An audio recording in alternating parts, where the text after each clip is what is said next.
All right. It looks like we're good. Bună seara, doamnelor și domnilor. Bună seara, sunt Eugen Popa de la Succes pe YouTube. Succes pe YouTube scrie aici. Și în această seară l-am alături de mine pe Nimmin, nimeni altul de Nimmin, cel mai tare Nimminati. Nimmin este un tip pe care îl admir de multă vreme, îl urmăresc de multă vreme, am învățat enorm de multe de la el de-a lungul anilor. L-am întâlnit acum câțiva ani la o convenție în Statele Unite și, desigur, l-am urmărit pe YouTube înainte și după. Și astăzi, cum spuneam, îl avem alături de noi pe Nimmin, care ne va spune, ne va învăța despre secretele YouTube-ului. Avem foarte multe întrebări și îți mulțumesc că ai pus aceste întrebări. Dacă ai vreo întrebare, scrie un comentariu chiar acum și limita timpului disponibil eu voi adresa lui Nick. Așa că hai să urăm bun sosit lui Nick. Nick, thank you so much for taking the time. I know it's very late for you now. It's like 10 p.m. And I'm super stoked. I'm super excited that you've managed to, make some time and, be able to join us today. Thanks for having me on. I appreciate it. Awesome to, or I should say, excited to talk about YouTube with your viewers today, as always. And it's only 9 p.m., so it's not too bad. I'm a night owl anyway. Okay. Yeah, so it's not that bad. Okay, but I'm super excited to be here having this conversation with you today. Thank you. Perfect. Thank you so much. So Nick, I've known you for quite a few years now. Actually, I think when I first met you, I think you're about 100,000 subscribers. Now you're reaching 700,000. What is the secret to get, from 100 to 700 in like a couple of years? What is that? Good content decisions, caring about your audience, continuing to upload over a long period of time. So basically my approach to YouTube is, I don't hold back anything. So what I do, of course I have to structure the videos in a certain way in order to keep people watching. However, I don't actually hold back anything when it comes to the information that I share. I give freely. I try to legitimately help content creators. And all this time, I've never even had anything to really sell people, right? So it's just, I give genuine information that genuinely helps people, and I'm good intentioned. And I think that people know that when they watch the content and when they, are participating in live streams and things like that. I think that people can tell that I really do want them to legitimately succeed on YouTube. And, like for me personally, this whole YouTube thing has been a life-changing experience for me. And because of that, I do everything that I can to try to enable other people to be able to have, some type of similar experience as well. So why YouTube? Why not YouTube is probably a better question. I love that. But so YouTube, in terms of why people should be on YouTube, especially if you are a business and you're doing YouTube for the sake of spreading awareness about your product or service, or you're trying to generate some type of income from your YouTube channel or something like that. YouTube is different from the other platforms because in addition to being able to tap into YouTube search, because, most people these days know that YouTube is the second largest search engine on earth, only second to Google, which is also, part of the parent company that YouTube is part of. So because of that, when you upload one piece of content to YouTube, you're also giving yourself the advantage to show up in Google. And you're also giving the possibility, I should say, to show up in Google. You're giving yourself the opportunity to show up on Yahoo, the opportunity to show up on Bing, and so on, because those search engines also index YouTube videos. So with that one upload, you're able to basically spread out your distribution across all of these different ways that people can find you. In addition to that, they make it possible for people to embed YouTube videos on their websites. So there's just all of these amazing ways that people can just run across your content. Now, of course, one of the most powerful ways is on YouTube itself. So one of the things that, and I actually had a conversation with Mike Stelzner yesterday, and we were talking about the same thing. And he's the guy that owns Social Media Examiner. And we were talking on his podcast, and we were talking about how amazing YouTube is in comparison to Facebook, because on Facebook, you have to pay to play. And, if you have a page and you're making posts on those pages, in a lot of cases, they're not seeing that many people from your audience unless you're paying to boost the posts. On YouTube side, they're a content-driven platform, and Google is also a content-driven platform as well. And one of the really big wins about that is that when you are uploading videos to YouTube, YouTube wants people to see your content. From that point, once they start showing it to people, everything comes down to how people are responding to the content that you're uploading. And that's the hardest hurdle for people to jump when they first start a YouTube channel, is making that content that people are clicking on, watching for a fair amount of time, and then further engaging in as well. So YouTube is just a beast, so to speak, when it comes to being able to get you in front of whoever it is that you're trying to get in front of. Awesome. So, you know, I know you've answered these questions like a gazillion time, but, you know, kind of like that's your mission that you've chosen to have. So here it comes. All right. You ready for this? Yeah, let's do it. All right. Okay, cool. So here's one question we have. And let me see here. So Bon Total is asking, how can I grow on YouTube? Like, what would be, let me change that question for you a little bit. So that's like the basic question, but what would be like the top 3 tips to grow on YouTube? So when it comes to growing a YouTube channel, it's really important in terms of the top 3 tips to make sure that you know what it is that you're trying to do in terms of what it is you're trying to accomplish on your YouTube channel, and know who it is that you're making content for, and also pay attention in terms of learning your analytics so that you can make sure that you're making content that those people enjoy so that they'll keep coming back to your YouTube channel. So to spread that out a bit, basically, when it comes to YouTube, you have to think of your topic, you have to think of your packaging in terms of your title and thumbnail, and you have to think of the video content. So in order to grow on YouTube, you have to think of, okay, if this is what I'm trying to accomplish, then this is the audience that I need to make videos for that will help me accomplish that thing, or help me get in front of the right people to help me accomplish that thing. And then from there, I just got to figure out the right content to keep making in order to keep those people coming back. So if you want to grow your YouTube channel, you have to make videos about the right topics at the right time. You also have to put together thumbnails and titles that people will click on. And it's not just making a pretty title, or it's not just making a pretty thumbnail. They have to be effective. That's what's most important. They have to be effective. But you have to also, once they click on what it is that you have to master the art, so to speak, of being able to grab somebody's attention when they first open your video and be able to pull them through a fair amount of your video. Now, depending on the type of content that you make, or the space that you happen to be in, or the niche that you serve, you know, how long you need to pull them through is going to be different for the different types of content that you put out, and the different audiences you're trying to reach and things like that. But the idea is to keep people watching for as long as humanly possible, because if you can keep people watching for a long period of time, YouTube identifies when they show your content to people on the platform, they click it, and then when they watch it, they stay on your videos for a fair amount of time, which is equal to this viewer, this person that we have on the platform is enjoying this content. They're responding to it, and then they're enjoying the content. And then you level that whole thing up if they end up subscribing, and then they come back in and, you know, like the video, or they come back and watch more of your videos and so on. Or if you can directly send them onto more of your videos, because YouTube loves that.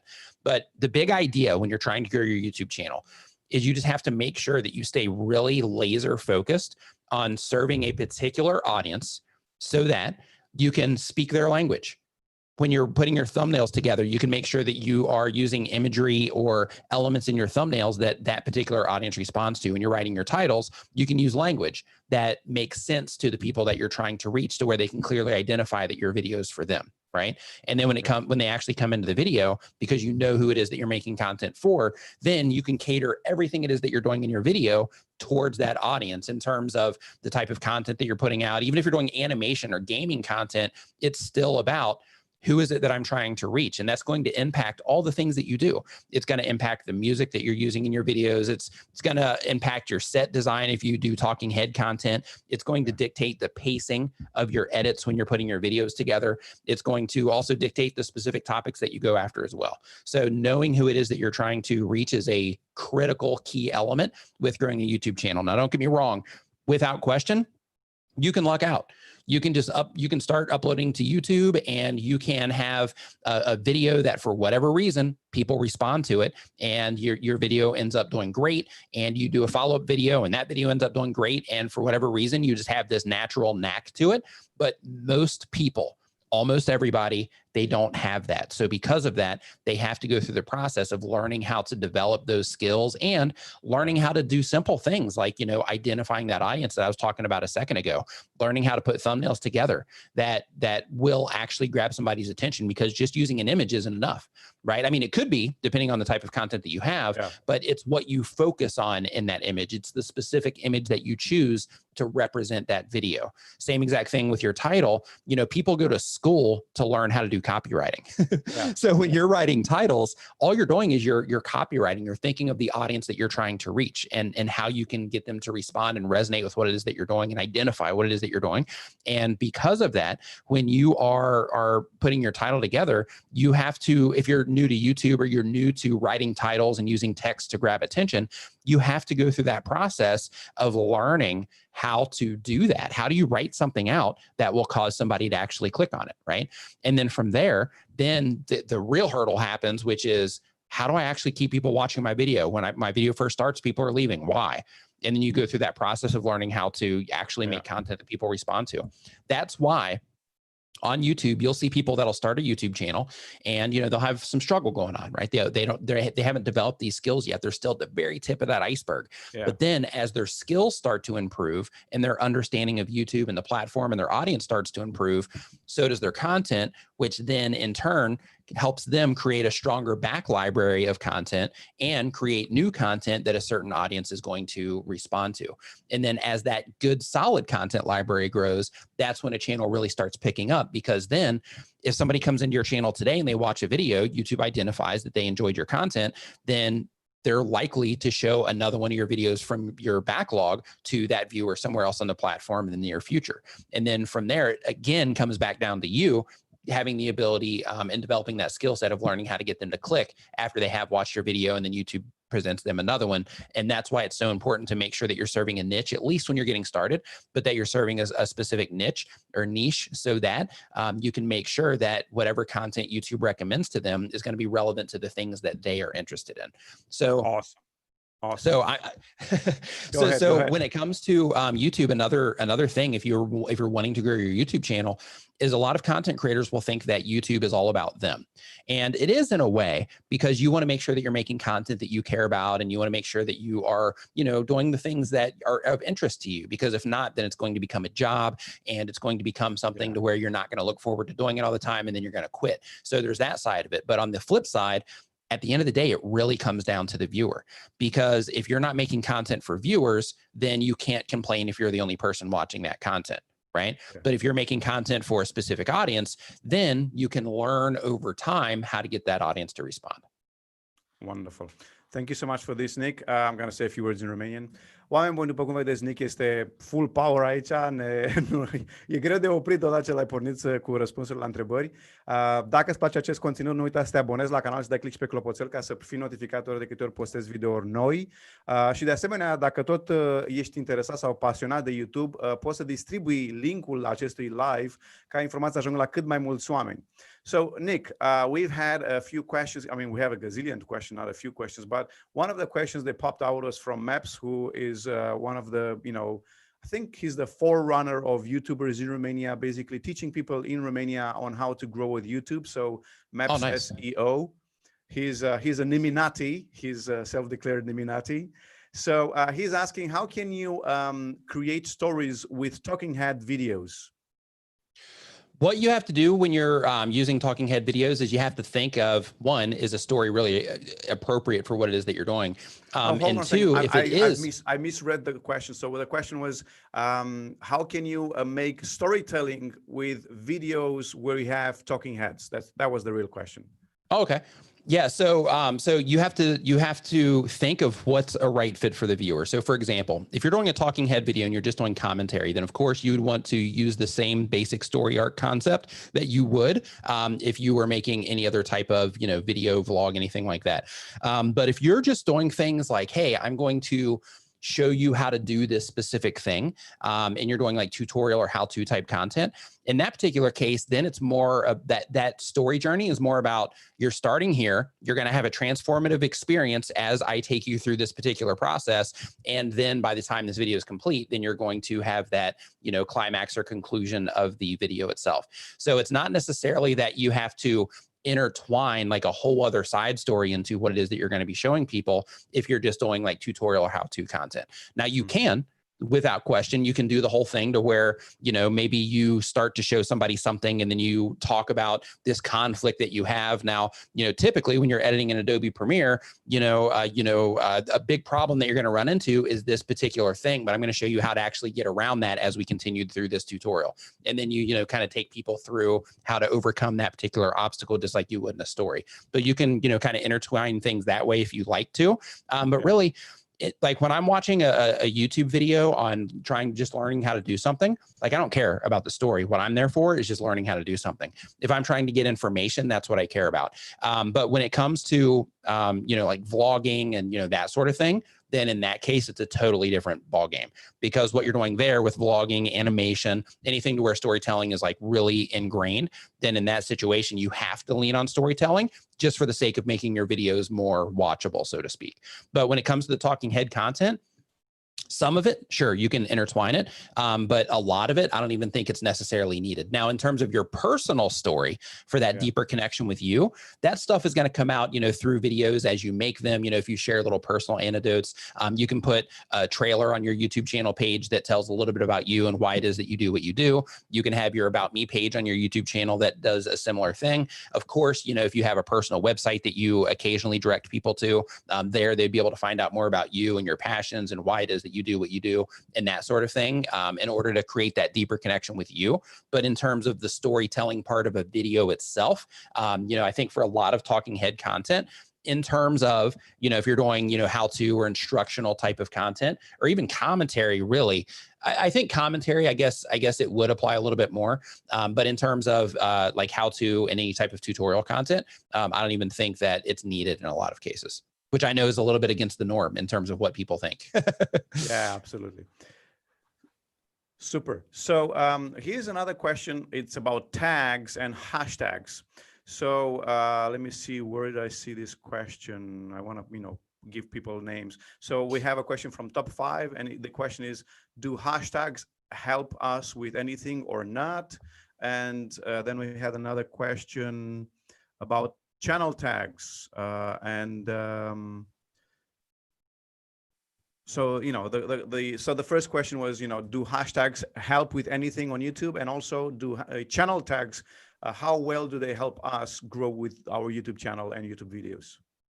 So all of the things that YouTube makes available for us, they're all useful, and you should use everything because they help give context to everything. So your channel tags help give context to what your channel's about. The tags of your videos help give context to what your channel's about. And then hashtags, of course, you can actually use those as a discovery mechanism if you're trying to get the ball rolling.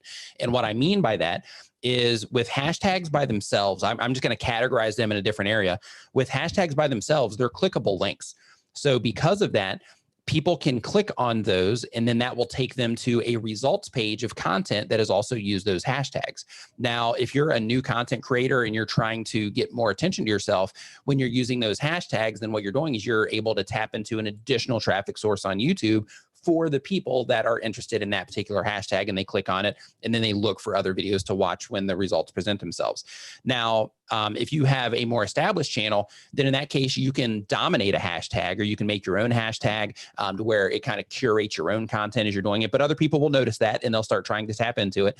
But when it comes to using hashtags in that way as a discovery mechanism, then one of the things that you have to consider is, of course, they have that new version, right, to where it shows the new videos that have been posted underneath that hashtag.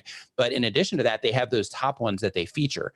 Now, for the ones that they feature, that works just like it does in YouTube search or in YouTube suggested, in terms of your video has to get clicked on at a fair rate, and people have to watch your video for a competitive rate as well. And of course, other signals that they keep an eye on. But, at the core of it, they're trying to generate as much watch time per impression for each of those features. So because of that, even with the hashtags, if people are not clicking and they're not watching your video for a competitive amount of time, then you're not going to maintain in one of those featured spots. However, you can own one of those featured spots if you have a really high response click-through rate, and if you have a really high response on your videos as well. You can just go into one of those featured spots, and you can pretty much own that particular spot.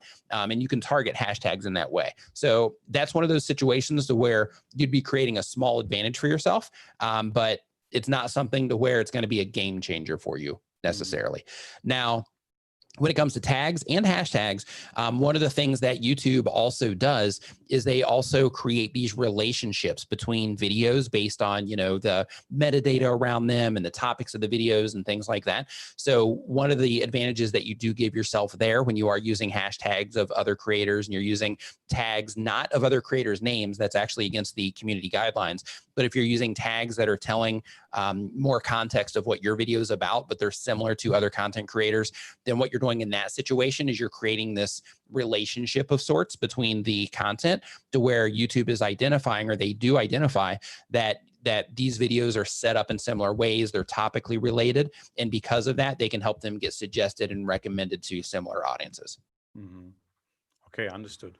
Super.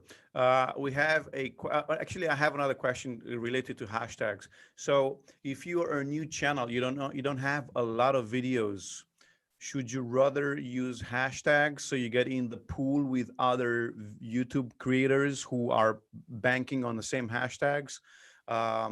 Should you use hashtags only if you have like tens or hundreds of videos? So when you use that hashtag, most of the hashtags which are related to the topic will be still your videos.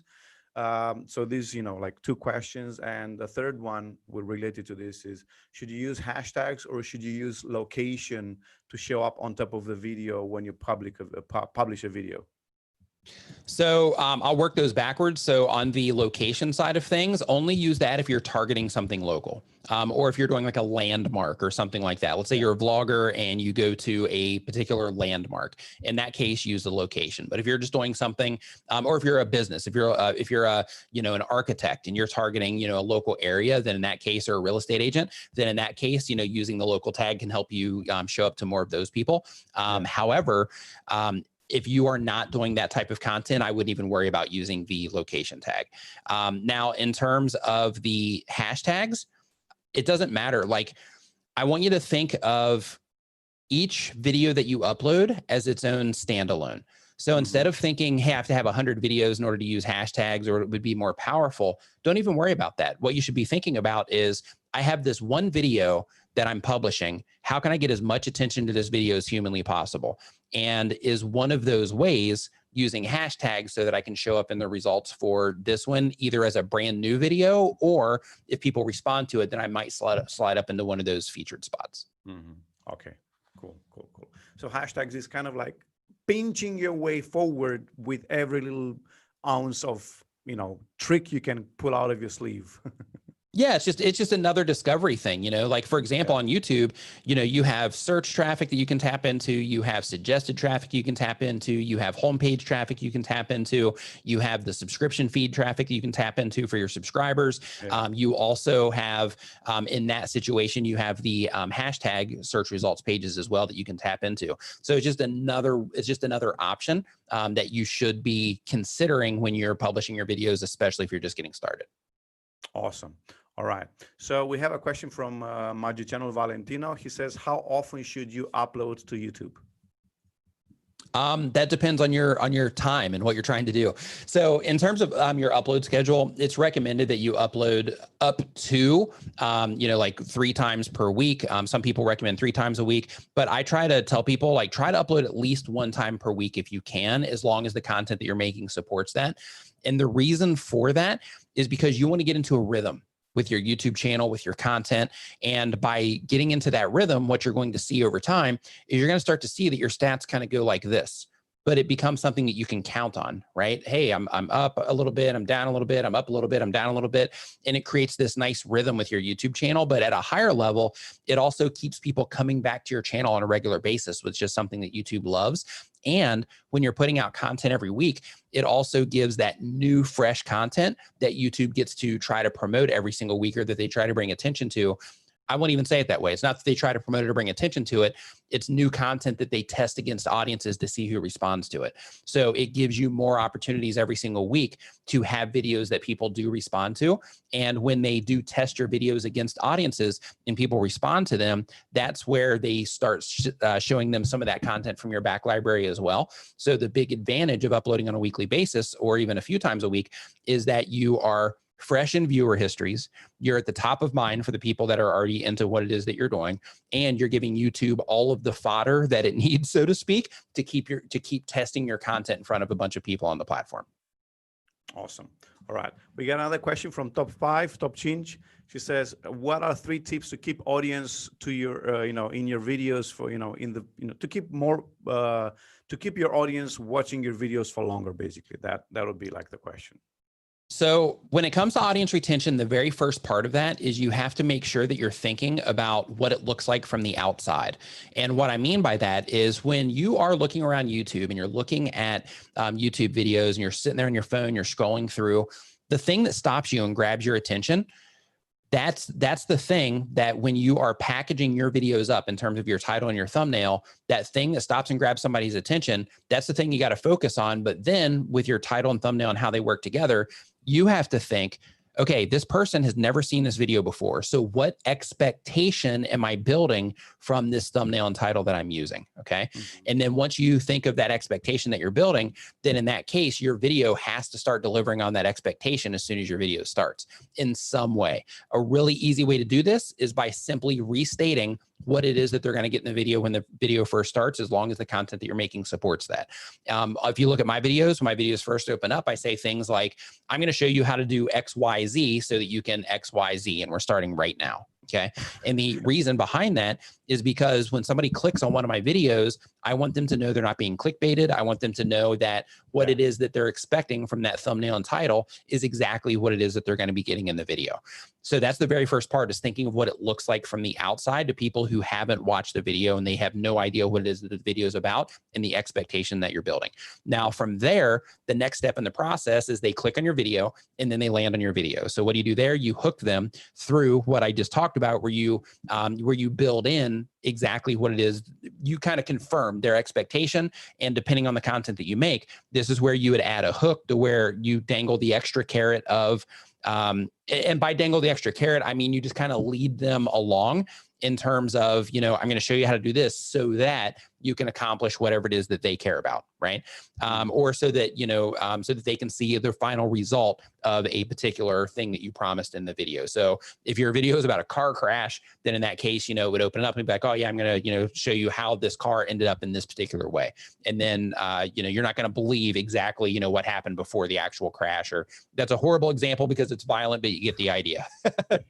But then once you hook them or grab their attention, and if you're a vlogger, you can do this with little highlights, little quick highlights of your vlog as well. But then from that point, after you hook them or grab their attention or confirm that they're in the right place, then that's where you want to take it a step further and start actually delivering the content itself. Now, this is where it gets really personalized on a channel by channel basis. I'm going to tell you right here in a second other things that you can do. But what I mean by it getting personalized is YouTube gives us, inside of our YouTube analytics, they give us something called an audience retention report. That audience retention report is a second-by-second report of how people are responding to each and every one of the videos that we make. Now, what you need to do as a content creator is you need to start going through your content and looking at your audience retention reports on every single video. Get a notepad out, start taking notes, or on your computer, and you'll start noticing over time that when you do certain things in your videos, people will stay or people will leave during those things. So what you need to develop over time, and this is part of that skill thing that I was talking about earlier in developing the skills, but what you have to do over time is you have to get things to a point to where you understand how your audience reacts to the different decisions that you're making in your videos, so that you can do more of the stuff that they stick around for, less of the stuff that they leave for. So a few other things, because I know there's business owners that are watching this. So a few other things that I want to bring to your attention as well is, as a business owner, a lot of people will try to push people off of YouTube as fast as they can, because you're uploading to YouTube for the sake of the lead, right? For the sake of that sale that you're trying to get, or that awareness of your product or service. So one thing that a lot of business owners will do is they will try to get people off platform to visit their website, to download their PDF, to contact them for whatever it is that they're offering, purchase a product really quick in the video. And when that happens, then what you're doing is you're basically assassinating that video for the sake of getting that lead. So you're looking at it from more of a short-term perspective instead of a long-term perspective, where you'll get the most benefit from your YouTube channel. So instead of trying to get people off of your video when it first starts, try to keep them on your video for as long as possible and let them continue watching the actual content that they came in for. Now, other things is when your video is about halfway through, you want to make sure that you are kind of reinstating things, tease people, let them know that you're going to be talking about something else here in just a minute, like I just did right here as I was talking about this. And the reason for that is because you're letting people know, oh, there's more here that you are going to want to know. Okay. And what you're doing in that situation is you're opening up, it's kind of like, it's called opening a loop, but the idea is that you plant that seed, you open that idea, and then people wait around for you to actually close that idea out, which would kind of be in a weird way, kind of like a form of storytelling through the content. But the next thing that you do, or that you want to do, is by the time you get to where you're actually closing it out, you don't want to end your video. And by that, I mean, you don't want to say things like, and that's how you do XYZ, or, and that's why I think XYZ, or, and, you know, this is why this thing happened, or anything like that. Because what you do, if you end your video, and you can see this in your stats, if you go in there right now, you'll see it if you typically do this. Or if you recap, if you're training or teaching or anything like that, if you recap the video, then you'll see your audience retention just starts leaving. You know, people just start bailing on the video as soon as that indicator is given that the video is complete. The end. Say that again. So you don't give them any signals that the video is approaching the end. Correct. And as that's happening, or as, you know, your video is going along, when the signals do come up that the video is coming to an end, you want to drop it to where you have in-screen elements already on the screen. So by the time they realize that the video is coming to an end, you're already there recommending another video for them to watch, so that you can try to get them to watch another video. Excellent. Right. So you make full use of the last 15 seconds to send them off to watch another video. Yeah. And typically the last like 10 to 15, I still try to keep that short as well.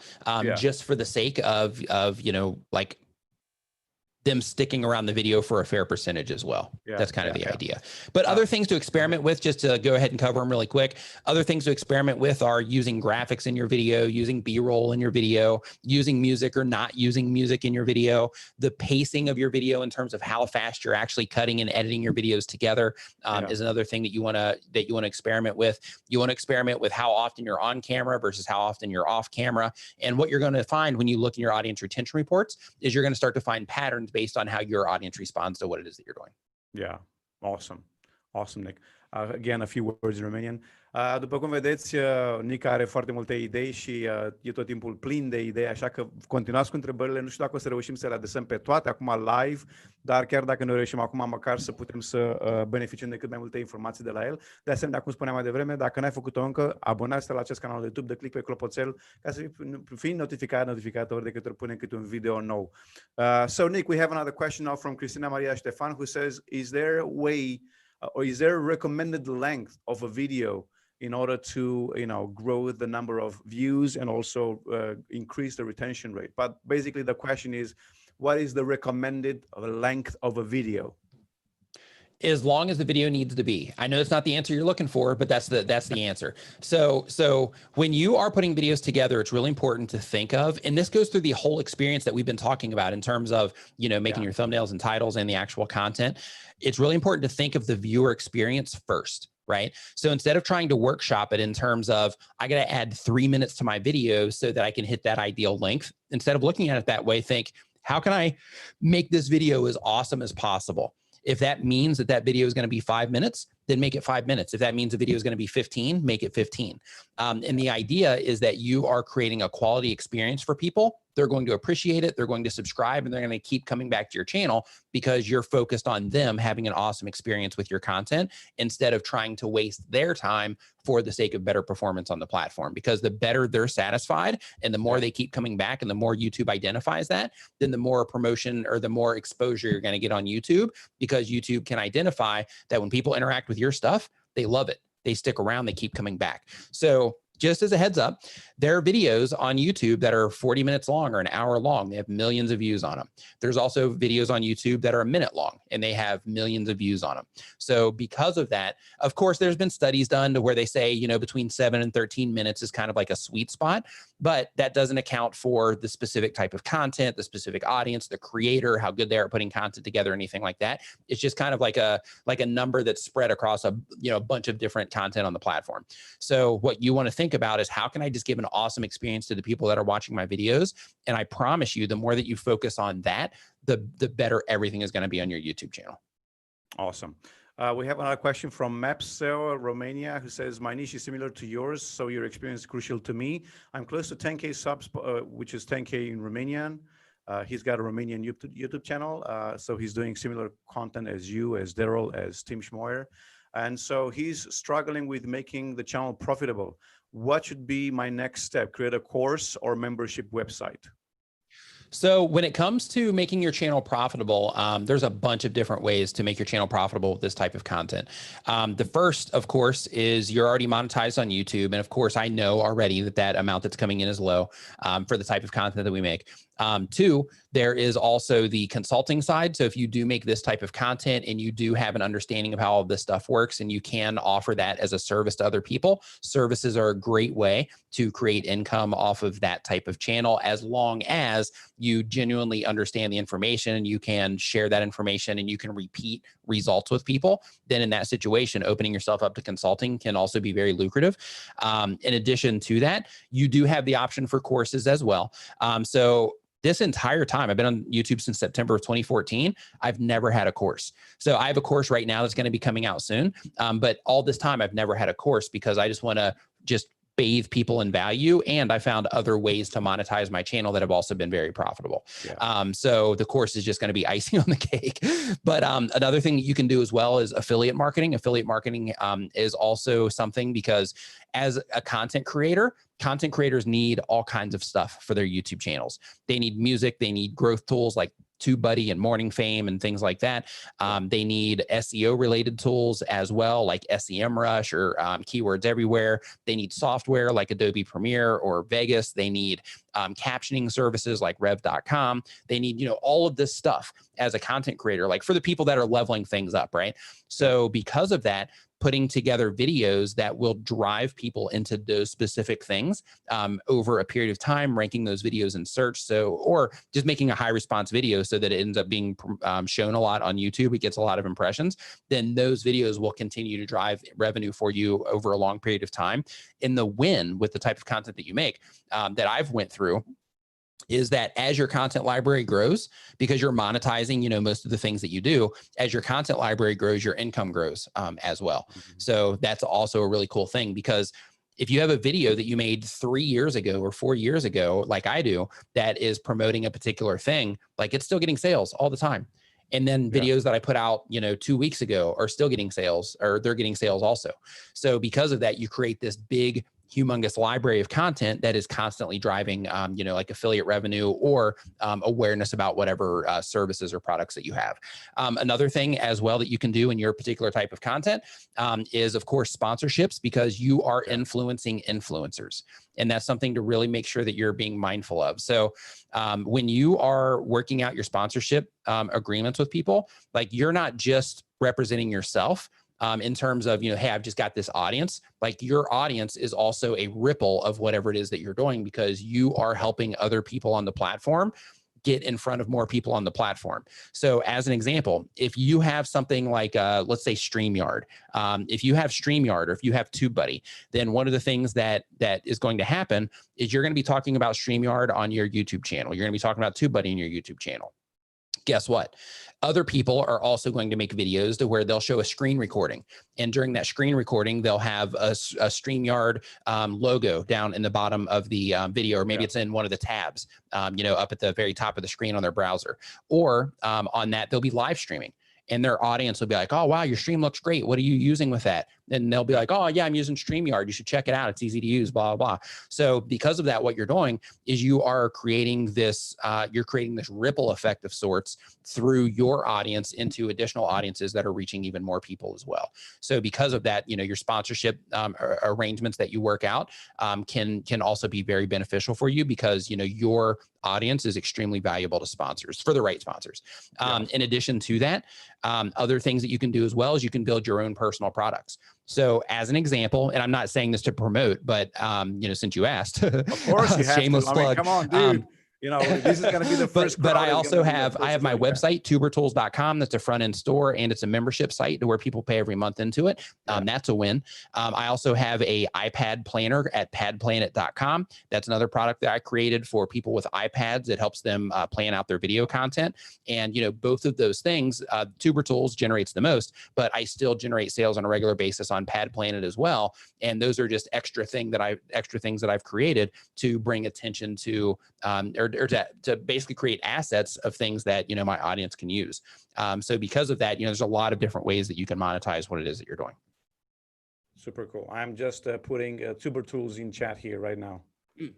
And also another thing too, just to mention it is, in your particular case, you can even do ebooks. You can be like, hey, here's a one video on how to set up your YouTube channel properly. And it's, because like when you're making videos for YouTube, it's a different experience. And I'm illustrating this too, as I'm putting my course together also, is that when you're creating videos for YouTube, you have to keep audience retention in mind. Everything has to be snappy. You have to keep moving, at a fair rate in order to keep people engaged. So because of that, the way that you deliver information is going to be a little bit different. And your video that you create on YouTube might need to be a little bit more, snappy or not as in depth so that you don't lose people. But if you have a course that you offer to where it's just one video, or you can use something like uscreen.tv, for example, or Kajabi or something like that, to where you start putting together a bunch of little mini courses to do all of the little things involved with YouTube as well, because content creators need to be able to set up their channels properly. They need to have basic understandings of what it is that they're doing on YouTube in terms of targeting their audience, things like that. Lighting, microphones, using cameras. You could have a whole course on just mobile content creation, or on, how to, properly use your camera to set it up. You could have another course that's 1 or 2 videos that's all about, just designing your scene. And by creating a bunch of little tiny mini courses, then you would also be able to serve the specific things of the problems that your particular audience is going to have. Super. So we have another question from Dia Art, who says, some advice for channels with no face. Like, for instance, she's doing a drawing channel and she is struggling with that. Trends. So if you have a drawing channel, mix in. You don't have to do all of your stuff on trends, because that'll probably take away from your creativity, unless you lean into it for your creativity. But drawing channels, you definitely want to lean on trends. So if possible. So what I mean by that is, like, if there's a new movie coming out or a new TV show coming out to where there's a lot of interest on that particular thing, then making your art videos about that thing can be really advantageous. So for example, let's say that you do like speed art of Baby Yoda when The Mandalorian came out. Like, that's something that would have the potential to grab attention, to where you just do an amazing looking Baby Yoda, but you do it in speed art so people can, see it all come together. And what you do in that situation is your thumbnail would actually be, maybe halfway. You have like a before and after shot, but you put it together in a creative way to where it almost looks like, a progression of Baby Yoda being put together, to where people are wanting to click on it. They're wanting to see Baby Yoda, drawn out to where they look realistic, as an example. Now, of course, depending on your skill level with drawing, that might be a win or it might not. But what I just encourage you to do is just lean on trending things like that for some of your traffic. And that's with everybody, with every type of content that you make. It's important to make sure that you are doing things like that as part of your content strategy anyway, to where it's not necessarily all the content that you make, but it is content that where you're like, hey, this holiday is coming up, or this movie's coming out, or, this event is happening within my industry, or this software is coming out, or this camera is coming out. So because of that, I need to make sure that I'm making some videos on this stuff, because the amount of interest that is around that particular topic at this point in time, or as it's being released or shortly before, is huge. So because of that, just by the fact that there's more people looking for that at that point in time, you're massively increasing your chance of potentially having a viral video, but 2, into tapping into a lot of traffic, if not. Awesome. All right. So we spoke earlier a little bit. We touched a bit on the on the business side of YouTube, and like I said, there are many entrepreneurs, company owners, business owners, website owners who want to drive, who want to use YouTube as another means to grow their business, whether that is getting leads, getting sales, getting their brand awareness, getting their product out there, and so. Most of the time when people are posting on, let's say on Facebook, they say, hey, I got this great product, click on the link to go and check it out. Now, you mentioned this, and of course, everybody who knows a little bit about YouTube knows that once you send somebody off YouTube, you kind of kill the session. So, the client is off the platform. But what would be, like some of the best ways to grow your business without killing your YouTube channel, basically? So when you're using YouTube for growing your business, it comes down to awareness. And since it comes down to awareness, you have to think about when you are publishing your videos, you have to make sure that you're making people aware of what it is that you do. So as an example, when your videos first start, if you're on camera, if your videos first start or when they first start, then you can have like a little lower third that pops up that says who you are. And then it has like your website, right? That would be step one. Step two would be that as you are introducing yourself, hey, I'm Nick from tubertools.com as an example, then what you're doing in that situation is you're kind of leveling up that awareness as well, because not only are they seeing it for the people that are going to look, but then they're also hearing it as well for your actual business. You could even put in a quick elevator pitch if you wanted to. Hey, I'm Nick from tubertools.com, where you can find graphics and more for your YouTube channel to level up what it is that you're doing on YouTube. Today, we're talking about this, that, and the other thing, right? So by doing that, what you're doing is you're not only just saying what it is that you do, but you're saying, how it would be beneficial to the people that are watching. So just using that quick, and you got to do it quick, but using that, quick opportunity at the very beginning of your video just to spread awareness about what you're doing is step one. Step number two is that you want to make sure that you're thinking of who it is that your ideal customers are and think of the right content to get yourself in front of them. So an example that I like to give with this is real estate agent, just because it's a low hanging fruit. So when it comes to real estate agents, you'll see a lot of real estate agents will make channels about them vlogging, or they'll be about, hey, here's my new listing that I have. And nobody hops on YouTube. I mean, some people do, I guess, but not a lot of people hop on YouTube looking for a listing. Yeah. But what they do is they would hop on YouTube if they're trying to figure out, if they're trying to find out about how, like this fair that's coming to town, to find out information on that fair, or if they find out about, to find out about any local events or anything that's happening in town. So from that perspective, what you would think about with your business is how it would relate to an idea like this. So for the real estate agent, they could do something to where they became that person about town, and that person about town is keeping people up to date every single week with, hey, it's Friday. So this Friday, or over the weekend, we have, these things coming to town. Last year I went to this one. It was awesome, but you got to make sure that you are, working a little bit of news into it as well. Make sure you take your umbrella because we're supposed to have some rain this weekend, and you have a weekly news thing that you would upload in that situation as a real estate agent, keeping people up to date with what's going on. So then you become a resource for people. So you're actually pulling people in instead of trying to push all of your content onto everybody all the time. You're pulling people in with value about things that they care about, and then you're mentioning that you're a real estate agent. So you're that person that's sharing with them the upcoming events for the weekend, and then at that same time, it's like, hey, I'm Nick from Remax.com, or I'm Nick from Remax. I'm Nick from Remax. I help I help new homeowners get great deals on their first houses. So if you ever need anything, let me know. But anyway, the thing that we have coming up this weekend is we have, the rodeo is coming to town, or whatever it happens to be. So it's just that quick blurb in order to let people know that you have something to offer while you're pulling them in with something that they actually care about. So businesses will also do things like adding testimonials to their channel. Nobody cares. Put that stuff on your website. Nobody goes on YouTube to watch testimonials. They go to YouTube to consume content that they care about. So because of that, when you're approaching YouTube from a business standpoint, you have to think about what can we create that our audience would love. If you look at GoPro, their channel is, of course, they feature their cameras when they come out, but their channel is also filled with all types of adrenaline-based or really cool creative content that's made with a GoPro. So then it becomes an entertaining thing that spreads mass awareness about their product.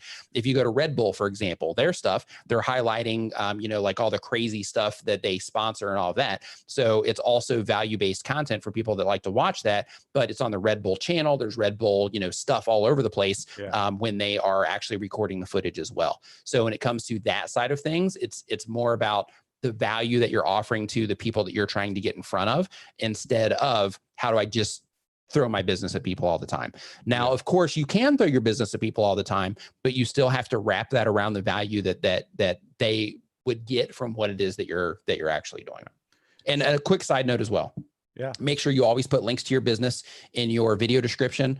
Make sure that you also put an offer of some kind so you can actually drive people over to your website.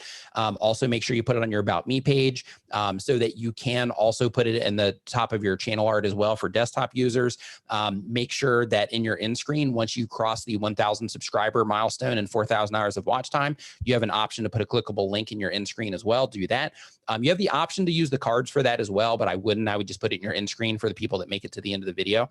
But in addition to that, if you are saying, okay, I'm trying to actively drive people off of YouTube to my website so that I can get them pixeled so that I can remarket to them later or something like that, then in that situation, what you want to do is you want to create a sphere of videos that are all driving into a sacrificial video. And that sacrificial video is still value-based content because you want people to watch it, but that video is the one to where you're driving people off platform. So you're using the other videos that you're creating to bring people in, but then the next video that they should watch, or the videos that you're recommending in all those videos, are the video that is driving people more off of platform. And keep in mind, as a quick side note, keep in mind, you can drive people off platform and your videos can still perform very well, because what YouTube cares about is the experience that people are having. So if you have a strong majority of the people are just watching the video and they're sharing it and things like that, YouTube, it's still going to show it to people. You're not going to just annihilate the video. But if you don't create that awesome experience for people and you're just sending people off, that's where you really hurt yourself, and YouTube won't be showing your videos to people. Super cool. Super cool. So we have another question here from Mateo Video, but before we do that, I'm going to do my quick spiel on getting people to subscribe. Oameni buni, dacă vă place aceste informații, nu uitați să vă abonați la acest canal de YouTube și dați click și pe clopoțel ca să primiți notificări când punem câte un video nou. Canalul este încă la început, deși are doar câteva videouri, dar avem foarte multe informații avem foarte multe interviuri pe care o să le programăm și multe informații din domeniul YouTube-ului pe care le puteți primi dacă vă abonați la acest canal de YouTube. Așa că abonați-te și click pe clopoțel și desigur dă mai departe, distribuie acest video, această transmisiune live ca să ajungă la cât mai mulți oameni.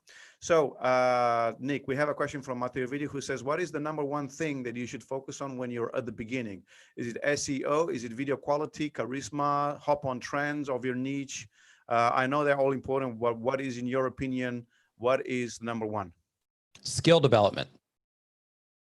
Okay. Skill development, because there's so much to learn. Like, you have to learn how to make good content. You have to learn how to write good titles. You have to learn how to make good thumbnails. You have to learn how to read your analytics, because that's going to be the roadmap to get you wherever it is that you're wanting to go with your channel. So skill development is the number one thing that you should focus on. Now, in terms of getting your videos in front of people, again, it comes down to skill development, because if your thumbnails suck and your titles suck, nobody's going to click. And if nobody's clicking, YouTube's not going to show your videos to people. So because of that, I always lean on skill development for that, because that's the thing that's going to actually move the needle for you. When it comes to hopping on trends, absolutely beneficial. What skills are you referring to? Learn how to work with imagery in terms of get a response from imagery, watch videos, and read about photography and the concepts of photography in terms of framing and the rule of thirds and all that good stuff.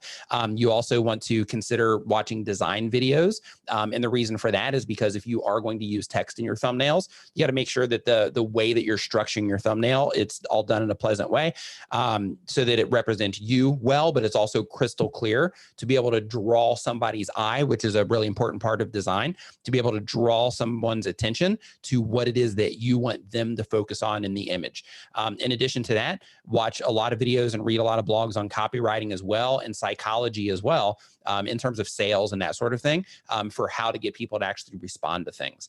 So that's really important for the outside stuff. In addition to that, there's a YouTube channel called Charisma on Command. I recommend that channel to everybody who's trying to learn how to be better on camera, because what that channel does is they actually highlight the nuances of personalities that help people connect with other personalities. So because of that, I really recommend that channel a lot. But, you know, watching content like that is going to help you get an understanding there. And then of course, anything that you can consume about YouTube or about analytics, so that you can not only learn how to read your analytics, but you can learn how to interpret your analytics. Because, you know, some things like, for example, people will look at their click-through rate on their thumbnails and they'll think that the thumbnail is the only possible thing that could be wrong there. But you might have a bad click-through rate because the topic isn't something that has a wide interest, or you could have a bad click-through rate because your title isn't good, or because the thumbnail and the title aren't working together very well. So because of that, you know, your thumbnail might be great, but the things around your thumbnail from the outside are not. And that's what's actually impacting your click-through rate. So being able to read your analytics and then interpret your analytics is another thing that's really important. Yeah. All right. I had another question here. Yeah. So here we have a question from Top 5, Top Change. So her question is, do chapters help with viewer retention? And also kind of like a secondary question to this one is, can actually using chapters can limit the number of the retention rate? Because like if I see a video and this video has 5 different items in it, and I just go directly to point number 3 and then hop over the video, that might reduce my retention rate. So, you know, should you use chapters? Should you not?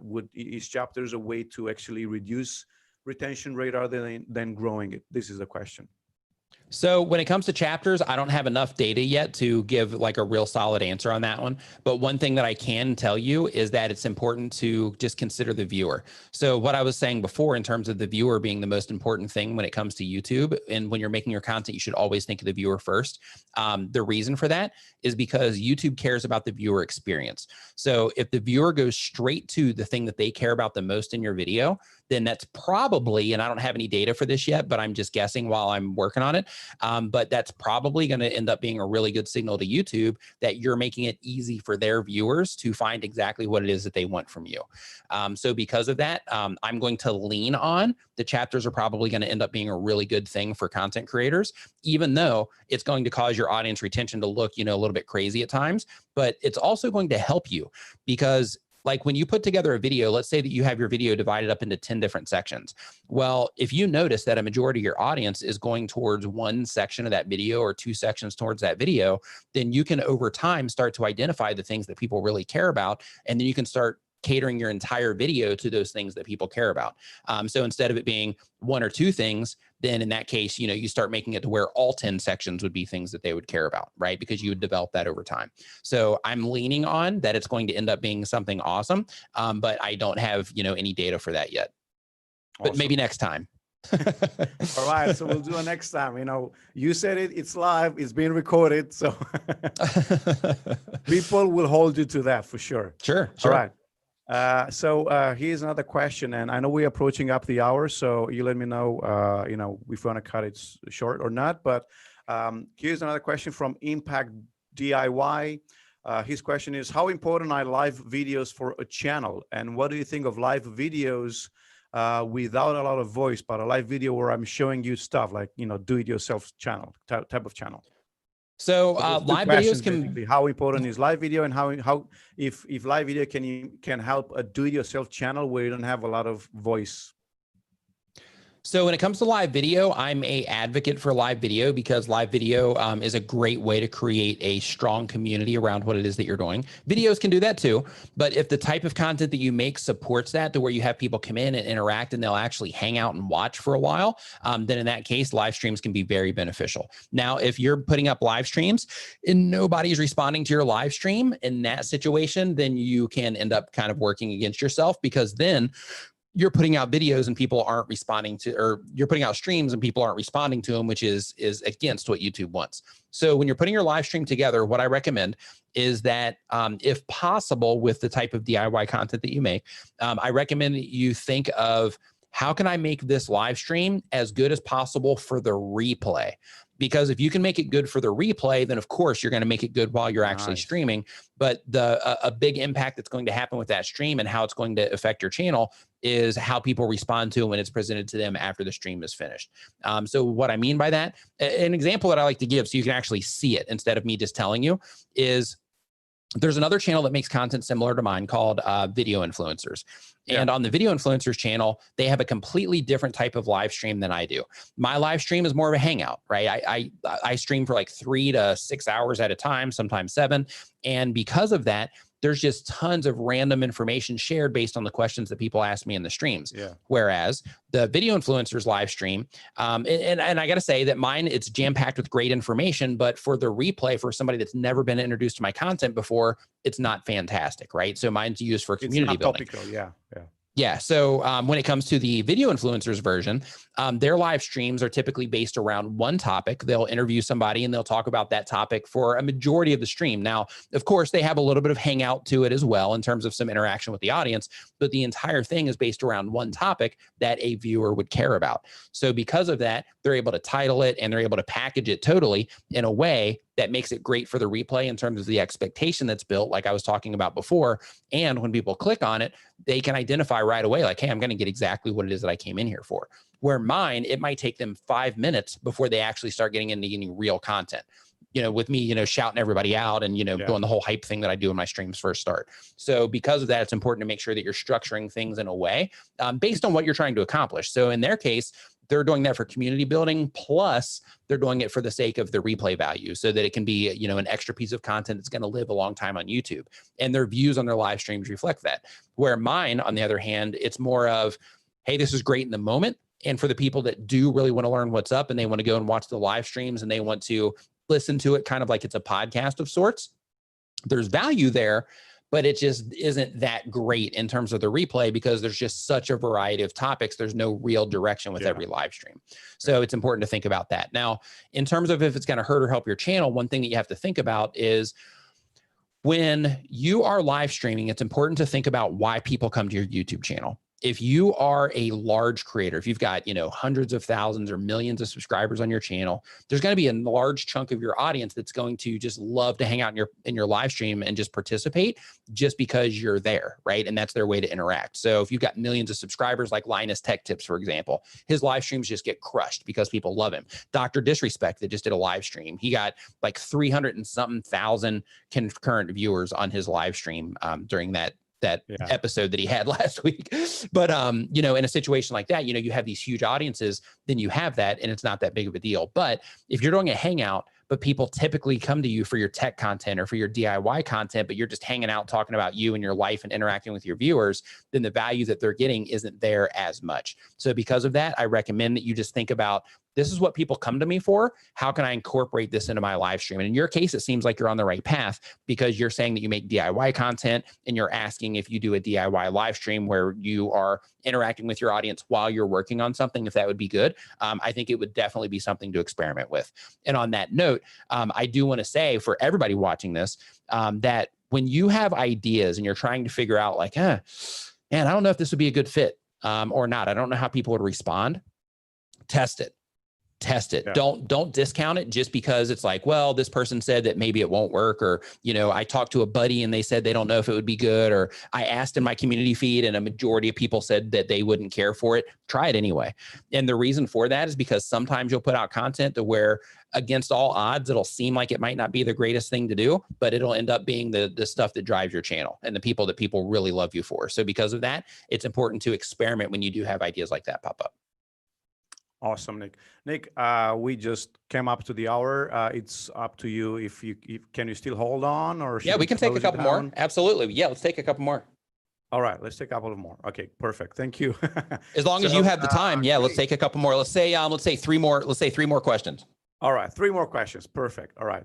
So let me see here. We have so many questions. So one question we had earlier was, should you, if you do live streams, should you keep the live stream public or unpublished afterwards? And that question came also together with the comment of, people have seen that you used to have live streams and then have them public, but then afterwards, after a while, you actually made them unpublic or unpublished. So, what's the deal there? What is like best practices when it comes to what happens to a live stream after it's finished? So when your stream is complete, this is where it's really important to consider all the things that I was just talking about in terms of what your content is appropriate for. So me, in my particular case now, I have the advantage of, when people see my live stream, because it's become a thing of sorts, because I've been doing it on schedule for years now, but it's become a thing of sorts. So the people that miss the stream, there's going to be a large chunk of people that will still go into that live stream and watch it after the fact. So, during the stream, let's say that I get somewhere between, 10 or between like 6,000 and 8,000 viewers. Well, after the stream is complete, I'll still get another, 2,000 to 4,000 more people that'll go through the stream just because they couldn't make it live. So because of that, I'm leaving them live now, even though that I didn't have them live for a while. But that all started when all of this craziness happened in the world with the virus and all of that, because I started having other people come on the live streams with me.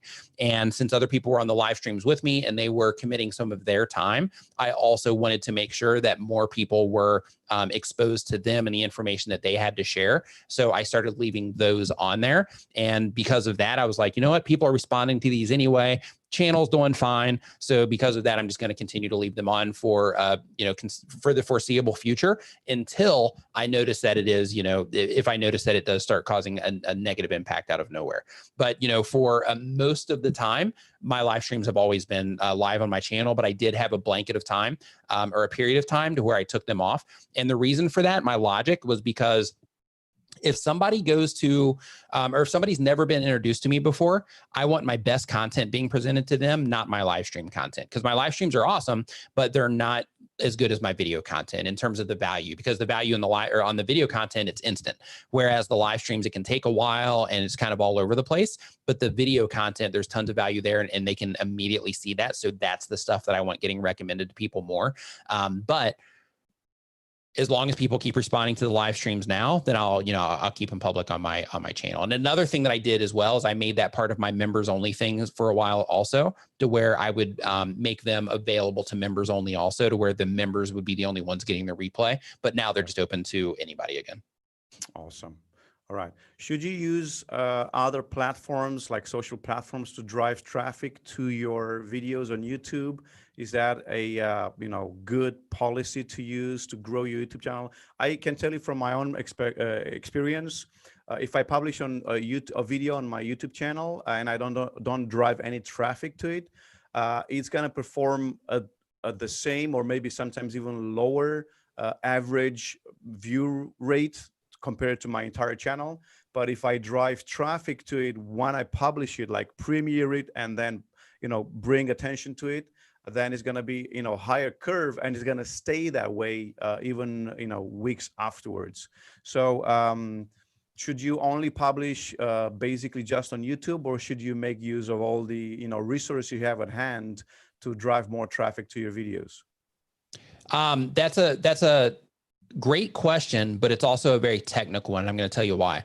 So a lot of content creators will look for avenues to where they can share their videos and like they'll look for places where they can share their videos where people will go and watch their videos or interact with their videos in some way, but it might not necessarily be the right people. So what I mean by that is there's a lot of YouTube groups out there, and some of those groups, they're done in a way to where it seems like people are benefiting from what's happening. And it seems like people are genuinely wanting help. Whereas people will go and they'll post links in some of these places and they'll do it as a, hey, I'm working, I just published this video, give me some feedback on it. Let me know what you think I could do better.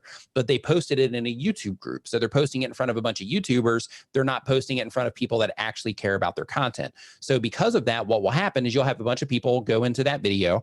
The content creator will be like, oh, this is great. I've got people watching my video. But what they don't understand is that they're actually working against themselves, because the people that are interacting with their content at that that point in time isn't the ideal viewers that they're trying to reach. And it's kind of polluting things in terms of YouTube. And what I mean by that is that if you have somebody come in and they're watching your content from one of those groups and they don't care about your content, YouTube is identifying that they're watching your video for a longer period of time. Maybe they even give it a thumbs up, or maybe they're doing something to where they're leaving a comment so that you'll know that they watch their video, so that hopefully you'll go and watch theirs or something like that. Yeah. And what happens in that situation is YouTube identifies, hey, this person's interacting with this content.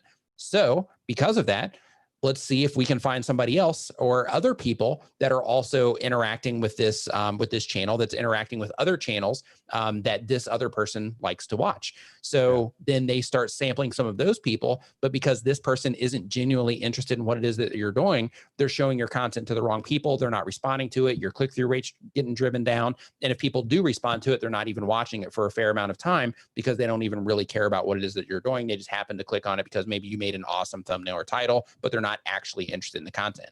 So if you are going to share your content on social media, which it can be effective, but if you are, make sure you're sharing it in the place to where it's a good fit. So for example, if you make quilting content, share your content in Facebook groups to where they talk about quilting, because those are people that are interested in what it is that you have.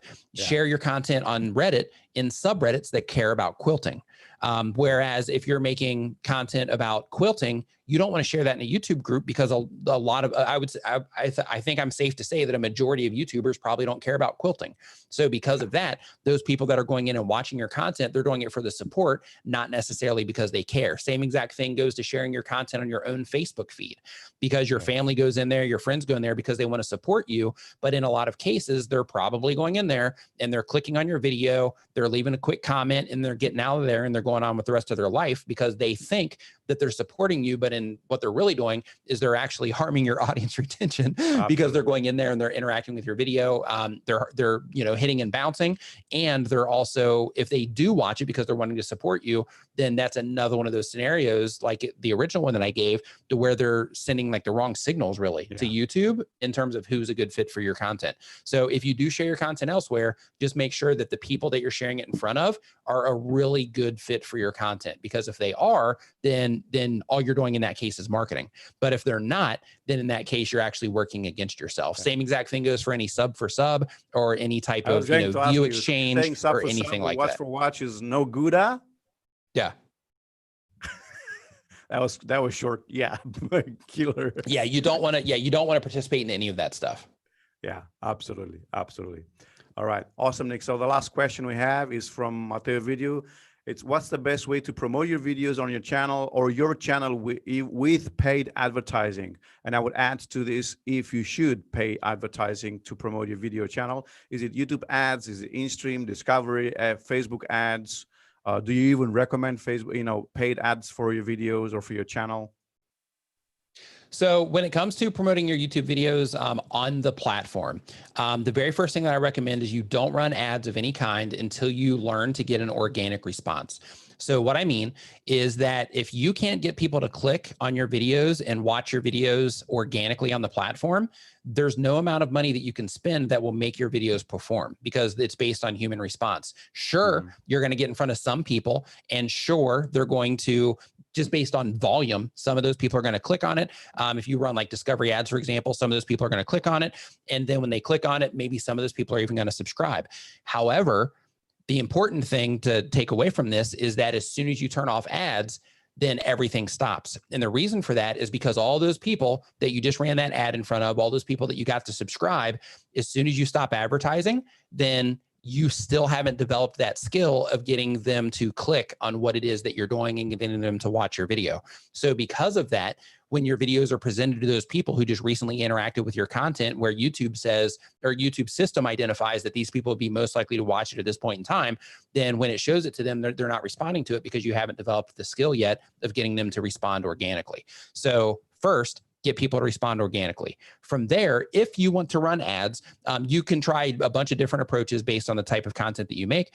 But discovery is always good, because in that situation, people are specifically searching for what it is that you make, which is great. That's where those will show up. But in-stream is also okay if you are targeting specific channels. So you wouldn't want to just do like something blanket unless you're doing entertainment content. But if you are, let's say that you're doing, because I'm looking at a camera, let's say that you're doing photography content, in that case, putting your videos in front of other photography content to where the personality is similar to your personality and how they're doing their videos is similar to how you're doing your videos, so that when their audience comes into their videos, it's a comfortable experience in that situation, then, you know, that makes sense. But if you do decide to run ads, going for the discoveries are definitely the right choice, because then people are looking for things and you're coming up there. So it's more based on you syncing up with their interest than it is you just, you know, forcing yourself upon people before they watch another video. Awesome. All right, Nick. So one last question. Pizza with or without pineapple? That's the question. With pineapple and onion. Yeah, with pineapple and onion. See, now we're getting to the real questions. Yeah, getting to the stuff that matters now. No, I'm just kidding. Yeah, pineapple and onions without question. All right, my friend, that was awesome. Thank you so much for taking the time. Thank you so much. Thanks for having me on. I appreciate it. I hope that hope everybody got some value from you know, from the conversation today. Hope you you know, learned something. And thank you for having me on, man. I really appreciate it. Awesome. It's a day to remember. Thank you so much for taking the time. Mulțumesc tuturor celor care ați fost prezenți în această transmisiune live. Canalul lui Nick este, căutați-l pe YouTube, este Nick Nimmin. De asemenea, cum am spus mai devreme, are un site foarte tare cu multe cursuri, cu multe programe și chiar în curând o să lanseze un curs de YouTube în care înveți cum să folosești YouTube-ul. Dacă vrei să afli mai multe despre Nick, cauți pe tubertools.com. De asemenea, cum spuneam, abonează-te la canalul lui Nick Nimmin de pe YouTube, o să las linkul în chat și îți mulțumesc mult că ai fost alături de noi în această transmisiune live. Ne vedem într-un viitor video sau un viitor transmisiune live. Click pe butonul de abonare, click pe butonul de pe clopoțel ca să primi notificări când începem un live nou și până data viitoare îți urez toate cele bune, numai bine, la revedere. Thank you, Nick. Bye, everybody. All right, so we are offline. All right.